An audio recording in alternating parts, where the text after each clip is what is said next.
Nedarim Daf Lamed Aleph contains 5 Mishnayos, 4 very short ones with the Gemara's explanation on them, and 1 lengthy one. The topic is who is included in certain phrases of Nedarim. If a person makes a neder using a certain phrase, what do we understand that as including? The Gemara will spend some time more lengthy discussing if somebody makes a neder against Yisrael. How can he survive if he needs to buy and sell things? How is he going to be able to do business at all? Then the Gemara will discuss Arelim, people who don't have bris milah, who's included in that. That'll be the last Mishnah, which is the lengthy one. So let's begin. So we start with the first Mishnah, which discusses somebody who makes a neder against those who rest on Shabbos. So the Gemara says that asers Yisraelim and Kusim, Jews and Kusim. Kusim are people who converted at some point. The Machlokes Tanaim, if their conversion was valid, this Tana obviously holds that it was valid, and therefore they're included in those who rest on Shabbos. Next, the Mishnah says those who eat garlic on Shabbos. That is a takana made by Ezra that Jewish men should eat garlic Friday night to increase their zera. That is something which Kusim do as well, and therefore this neder applies again to both Yisrael and Kusim. In the third case is for he's answering people who go up to Yerushalayim, meaning to be Ola Regel. That applies only to Yisrael, not to Kusim. Kusim did not go to Ola Regel to Yerushalayim. They had their own temple on Har Gerizim.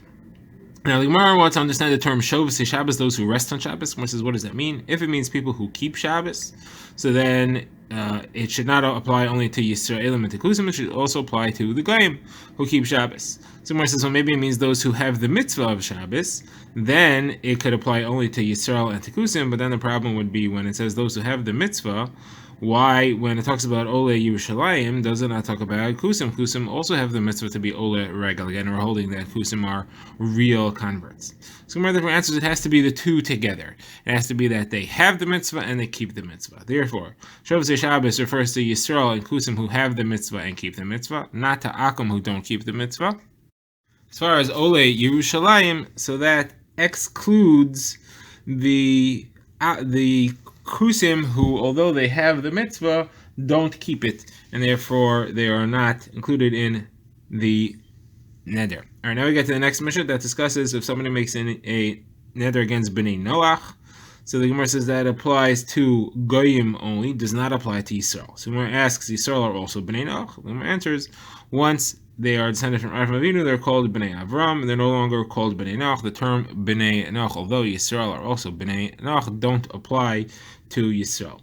Next Mishnah discusses if somebody talks about the descendants of Avraham, so that Isra only applies to Yisrael, does not apply to the Goyim. Somebody asks, what about Yishmael, Bnei Yishmael, and Bnei Esav? Those are also Bnei Avram. Somebody says, no, because it says, Ki b'Yitzchak yikar lecha Zara, part of Yitzchak will be called Zera Avram. Yishmael is not included in part of Yitzchak, so his descendants are not called Zera Avram.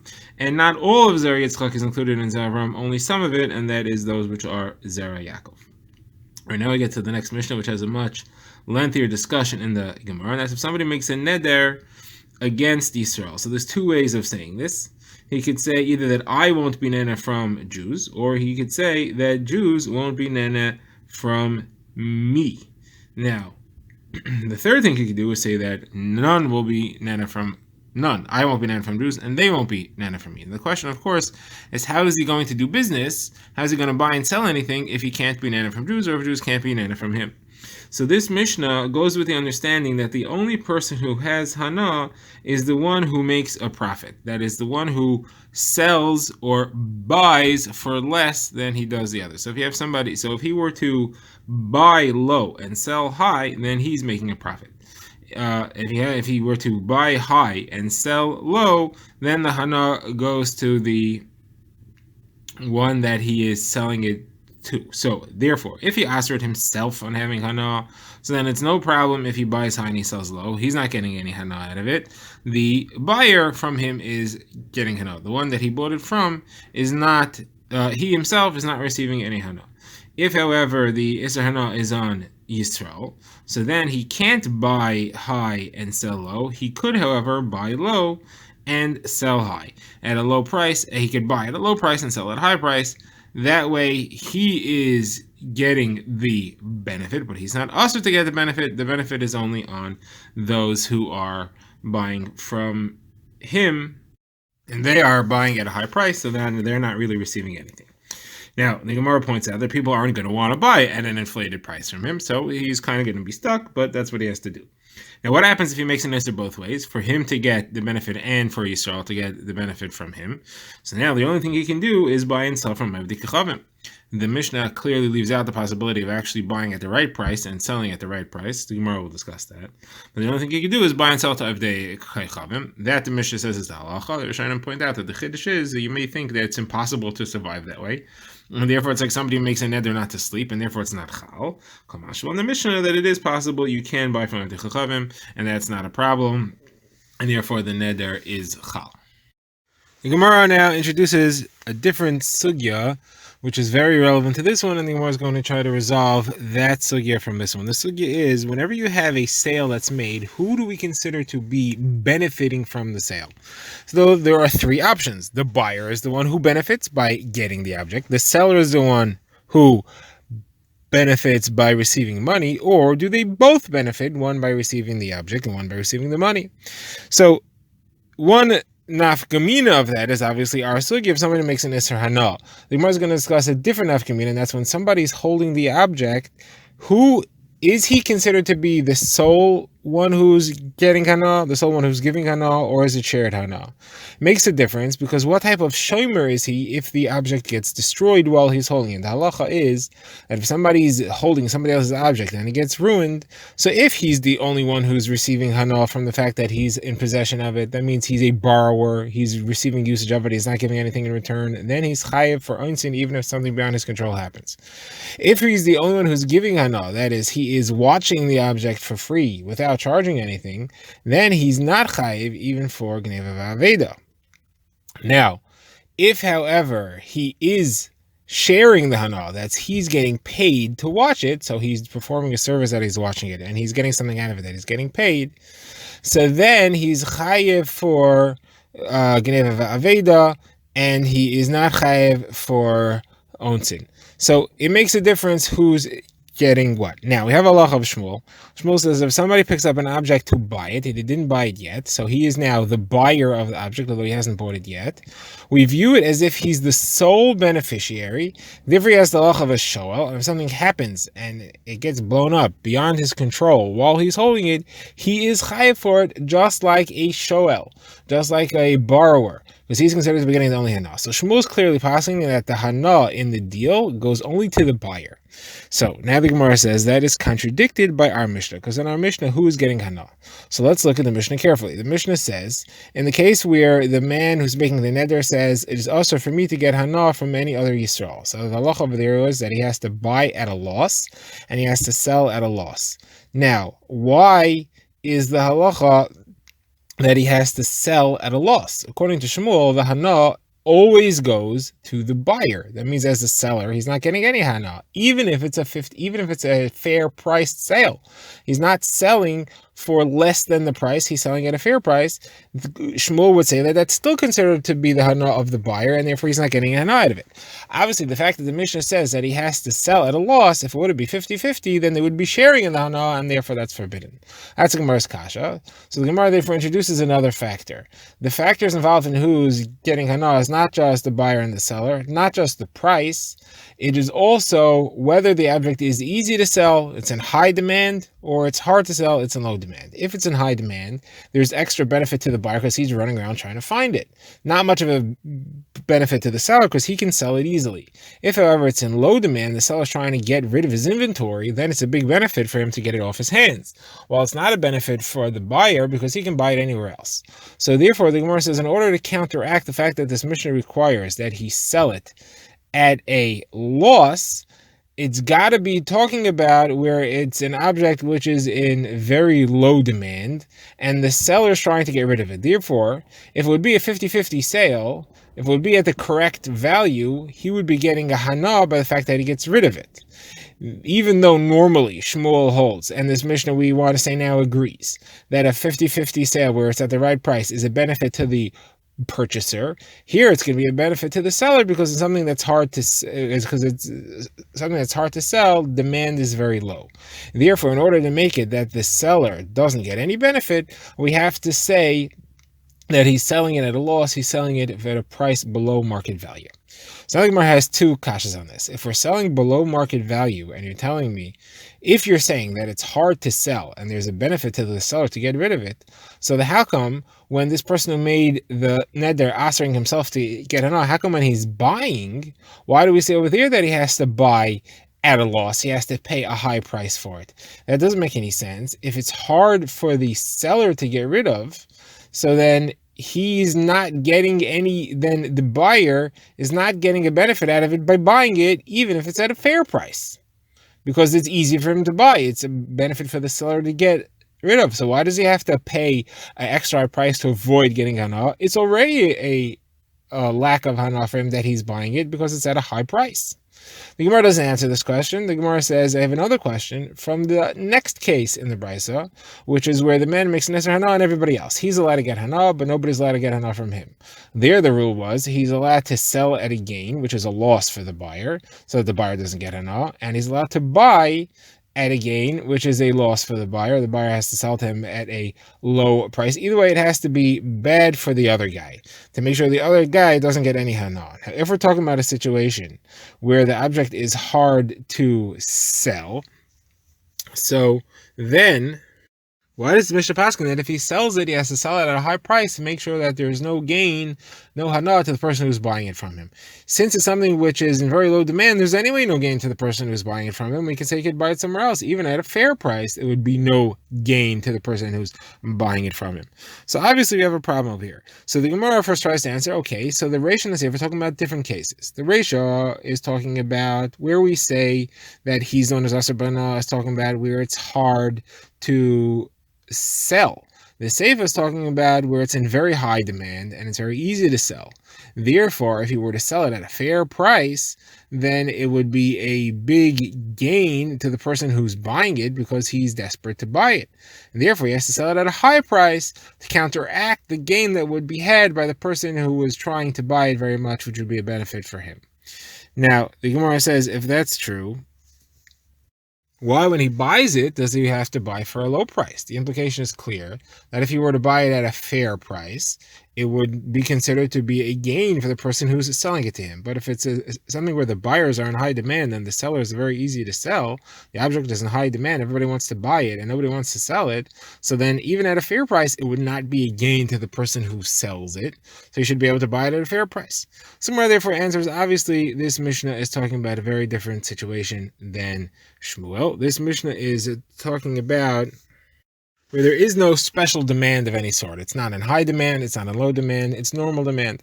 And the Mishnah is paskening, therefore, that it's equal hana to everybody. And that's why the only way to make sure that one party doesn't get hana is to make sure that he has a loss. So whoever's owner is usher, hana has to buy or sell at a loss. Now, Shmuel's case, though, is talking about where it's in very high demand. Something which is high demand is a clear benefit for the buyer, and that's why Shmuel paskins that the buyer has to pay for it. He's considered to be getting the hana if an onus happens to the object while he's holding it. Now the Gemara wants to show that there is a brisa that supports Shmuel, and then there's another halacha which is said, and you have to see how that fits into the brisa.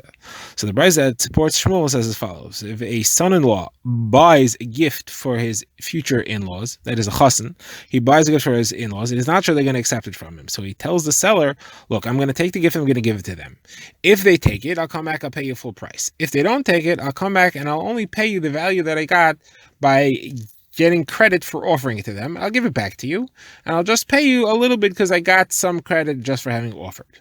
So now, if he's taking the object and along the way an onus happens, so he got a benefit then because he was on the way to bringing it. He was still planning on getting benefit from it. He was getting the benefit of using it as a gift. There, says the Brisa, the halacha is that he's chayiv for the onsin. So that clearly shows that Shmuel is correct, because there he's considered to be a buyer. He's getting benefit. He's using it. Or at least the assumption at that point is that he's going to use it. As the buyer, he's getting benefit from it. And like Shmuel Paskins, he's considered to be the only beneficiary. The one who sells it does not consider to be getting a benefit from this deal. And that's why he's chayav for onsin. Now, the Brisa continues and says if the onus happens on the way back, now he's only bringing it back for the benefit of the seller. He doesn't need it anymore. He already has no use from it. Therefore, if an onus happens, he's not chayav for the onus that occurs. He's no longer considered to be a person who's getting benefit out of the fact that he's holding it at this point.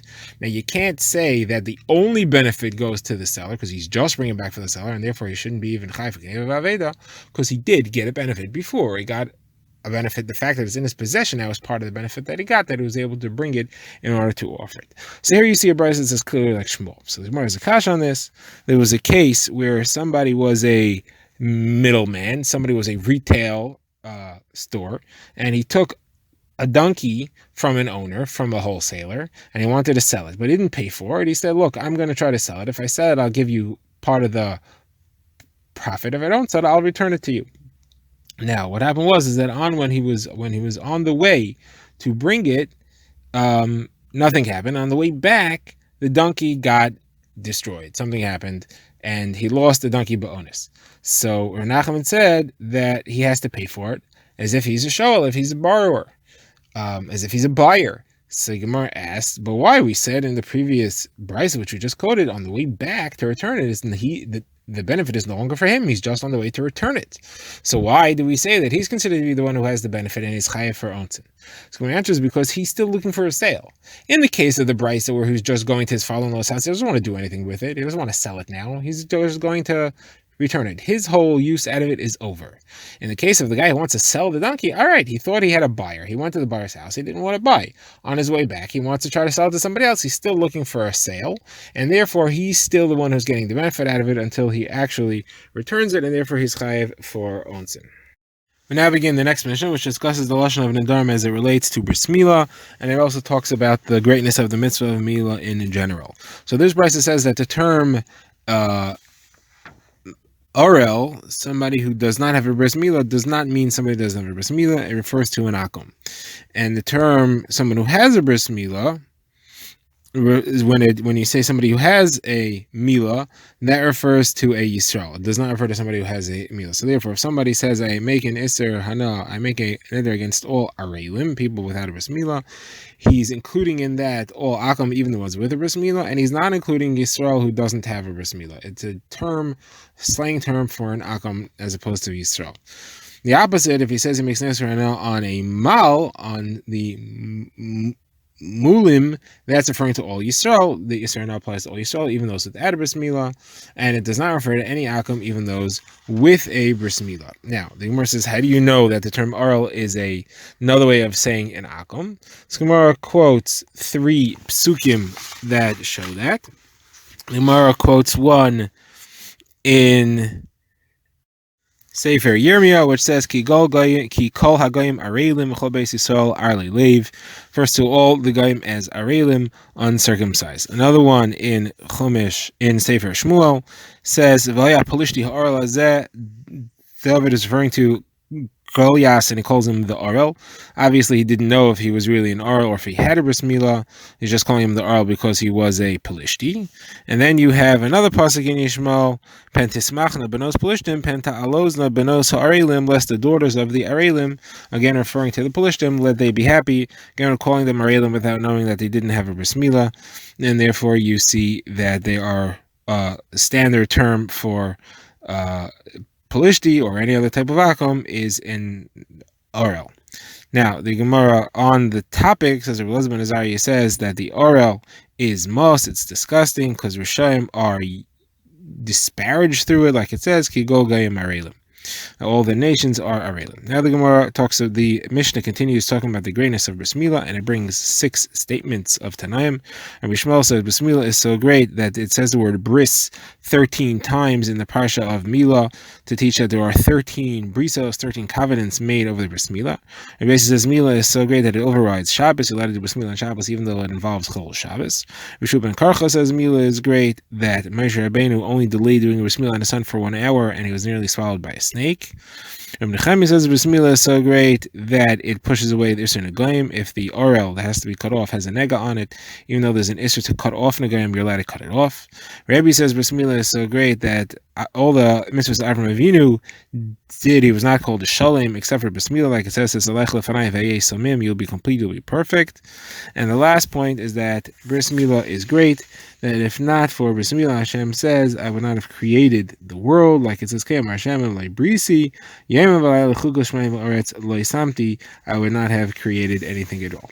Now, on the topic of Moshe Rabbeinu delaying the bris milah, the Gemara wants to know, why did Moshe Rabbeinu delay this bris milah? So the Merkos of Brisa of Yeshua ben Karchel, who says of all the zechuyos, all the merit that Moshe Rabbeinu had, did not protect him from delaying the bris milah. Like it says, Malach wanted to kill Moshe Rabbeinu for not doing the bris milah on the son before he left Midian to go to Mitzrayim.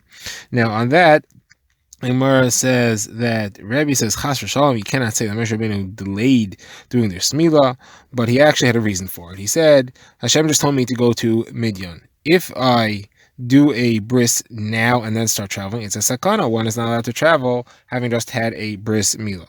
What could I do? Do the bris now and wait, but Hashem told me to go to Mitzrayim now. I can't wait. So obviously I have to go and do the bris milah when I get there. Now, why is it that he was attacked then by a malach, a form of a snake that tried to swallow him up? So the Gemara says that's because the first thing he did was to check into a hotel when he arrived. Should have done the bris milah right away. Should not have waited at that point at all. That's the delay, that's the violation. And the Gemara quotes Shimon Gamliel says that the Malach did not try to kill Moshe at all, was trying to kill the baby. And therefore none of that is relevant. Like we see, because it says Chasan Damim Atali after Tzipora did the bris, she said, Chasan Damim, you are a chasan of blood to me. Now who is a chasan of blood? That's the one who's bleeding. That's referring to the child who was the one who was in a sakana, not Moshe Rabbeinu.